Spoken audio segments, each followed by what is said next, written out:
So I have this same data file open, numeric variable.sav. Last time we talked about three variables: age, category, marital status. This time we are creating one more variable, gender. I typed gender and pressed tab on the keyboard, and you see by default SPSS has created it as a numerical variable with a width of 8, and then decimal points by default are 2. And of course we will change these later, but we want to start with the values. I click on values, and gender we want it something like 1 for male, and click add. 2 for female, say, add, click OK. So we want this variable to be a nominal variable. The measure of numeric variable has to be nominal, right? And then we go back, and for this we don't want 2 decimal places, right? Here it shows 2 decimal places. We don't want that, right? So we will reduce it to no decimal places. Come back and see decimal places are gone now. But we need just 1 and 2. So we need 1 character length. We don't need 8 character length. So we will reduce it to 1. And then I press tab. So here we can enter label like gender of the respondent. Right.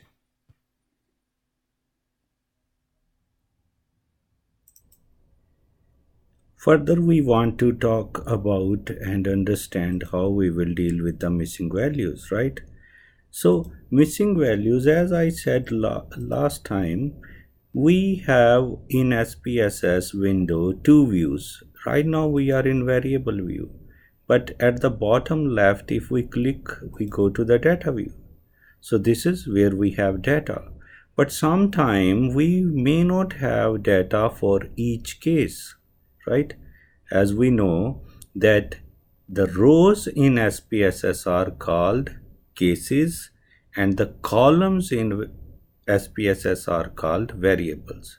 So you may not have value for any row, any particular row, or any particular case. So that means the value is missing, right?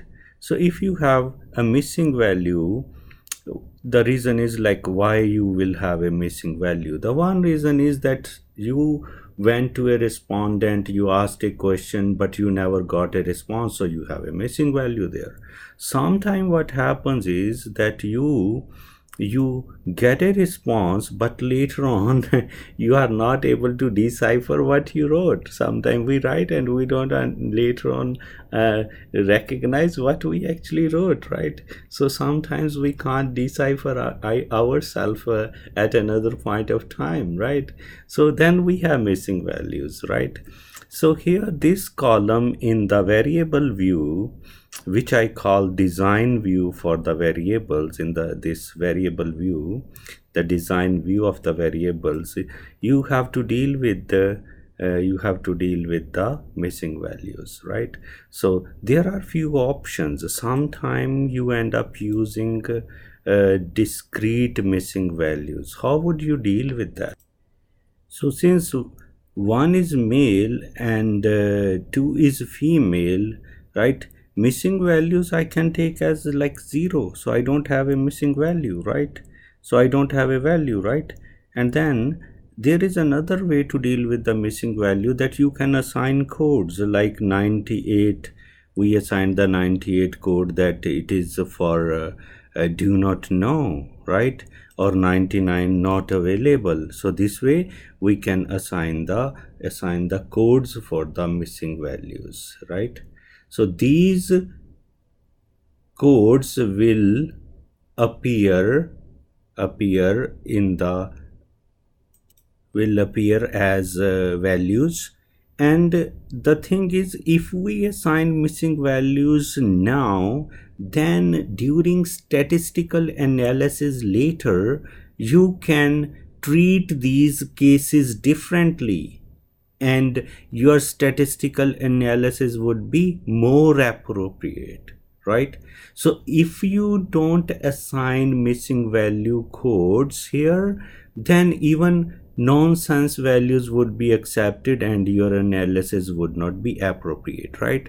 So here 0 would mean 1 is male, 2 is female, and 0 is that we don't have a value, 98 is we don't know, 99 is not available, right? So these codes, when they go as values in the data, right, then these data values can be treated differently during statistical analysis, right? So we will learn about that later, that how these can be used, but for the time being we are assigning codes to the missing values. I click OK here, right? So and here when I click, let me change the spelling here, MALE, sorry about that. Click change, click OK. Okay, now let us create one more variable, this time income. And the thing is, I typed income and press tab, and I want to take this variable as ordinal variable, right? And how we will deal with that? So we will go to the values here, right? Let us create an ordinal variable, right? 1. So we want to create cases something like 1 is income under, say, so since we are right now in Canada, $1,000, click add. So this is the first case, right? And it is giving 2 decimal points. We can later reduce it. 2 is something like, we can take, it is from $1,000 monthly income to $2,000. So something like that your analysis will give you. And code 3 would be from something like $3,000 to $4,000 of monthly income. And so on. You can add more cases here, like some of those. Let me add one more for you, and that is monthly income of $4,000 to $5,000. So something like that, right? So this way we can later complete this one.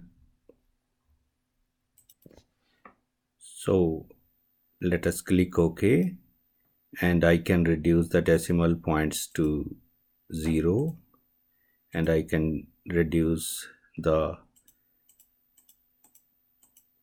width of the variable to 1. I press tab, and now we see that there are no decimal appearing here, so we are good.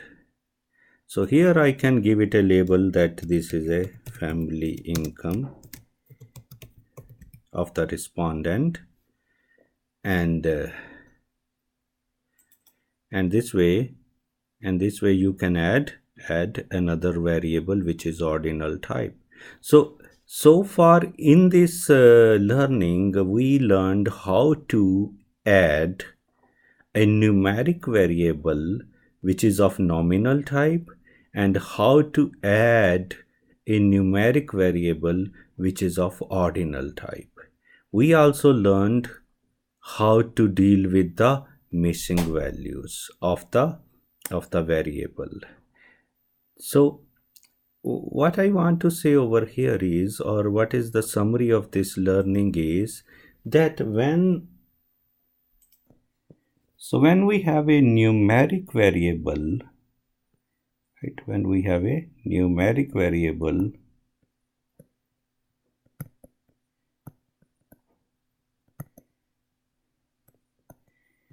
and in that numeric variable, you, for example, the numeric variable is age, or it can be number of cars owned in a family, or it can be weight of a person, or it can be income or family income, or it can be percentage marks, right? So all these variables are numeric variables, but for these variables, what we can do, we can have it as a scale, measurement of scale. So with the measurement of scale, we can find values like 3 cars, weight is say 82.7 kg, income is like $3,950.80, and marks is something like 92.9. So we can have these values, right? But if you have a situation where you cannot order a variable, right? Variable cannot be properly ordered,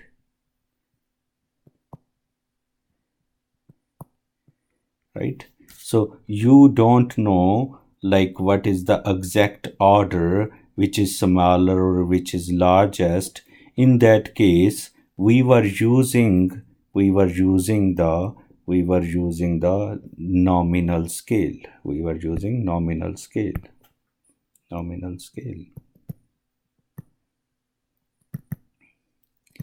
For example, we just designed a variable called gender, right? Gender, and here we want to take it as a numeric variable. So we said 1 is male and 2 is female, right? So where variable cannot be properly ordered, so in that case we take the variable with the measurement of nominal, right? And third thing is that if you have a variable which can be clearly ordered from smallest to the largest, in that case you will have a measurement which is called ordinal scale, right? So for example, you have a situation, as we said earlier, also we have a situation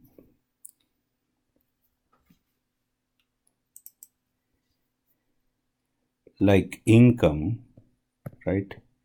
Like income, where we can have a clear-cut ordering from smallest to the largest.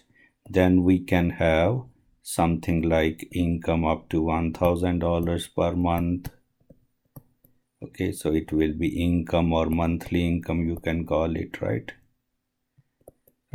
Or to represent income between $1,000 to $2,000, something like that, right?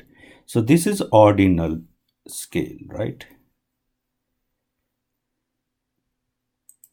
So the final word is that when you enter variables in SPSS, remember to know your variable, remember what name you want to give it, what data type you want to take it, and what measure you want to have for it. You can have a scale, ordinal or nominal measure, or how you want to deal the missing values, so that later on when you perform data analysis, statistical analysis, and if you have these codes already assigned like 0, 98, 99, 98 not do not know, 99 not available, then you can take these values and do statistical procedure accordingly, right? You can miss these values from statistical procedure to get the better results, right?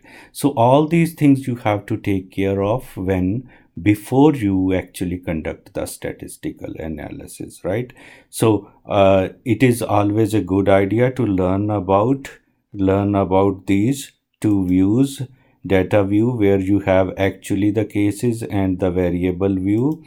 And normally I call variable view as variable view, interestingly I call it as the design view for the variables, right? Design for view for the variable. So basically this is the first starting point when you are doing your research. Get to know your data. Thank you.